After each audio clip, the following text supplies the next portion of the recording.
विसरू नाही शकत महाराज 40 दिवस. अहो अंगाची कातडी सोडली गेली, अंगावर उकळतं पाणी टाकलं गेलं, तेवढ्यावर त्या नराधमांचं भागलं नाही, त्याला मीठ चोळण्यात आलं महाराज. अहो कुणी यावं गुडघ्याच्या वाट्या काढाव्या, कुणी यावं नख उपसावी, कुणी यावं शरीराचे लचके तोडावे. एवढंच नाही महाराज, तापत्या डोळ्यामध्ये घालून डोळ्यातली बुबळं बाहेर पाडण्यात आली, तरी सुद्धा संभाजीराजे झुकले नाही. तोंडातून एकच नाव यायचं, जगदंब जगदंब जगदंब.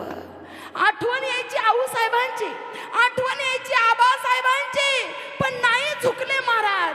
जे त्रास देत होते ते घाबरत होते, पण माझे धर्मवीर संभाजीराजे घाबरत नव्हते महाराज. जगदंब म्हणतोय, तोंडातून आबासाहेबांचं नाव घेतोय. अरे जीव छाटायाचे 4-4 जण पुढे आले, संभाजीराजांचा जबडा उघडण्याचा प्रयत्न केला. अरे कसा उघडेल जबडा? तो काय कुत्र्या मांजराचा जबडा होता का? सिंहाच्या जबड्यात घालून हात मोजून दातही अवकात सांगणारे धर्मवीर संभाजीराजे जबडा उघडायला तयार नाही. एकानं नाक दाबलं, श्वास घेण्यासाठी जीव घुटमळू लागला.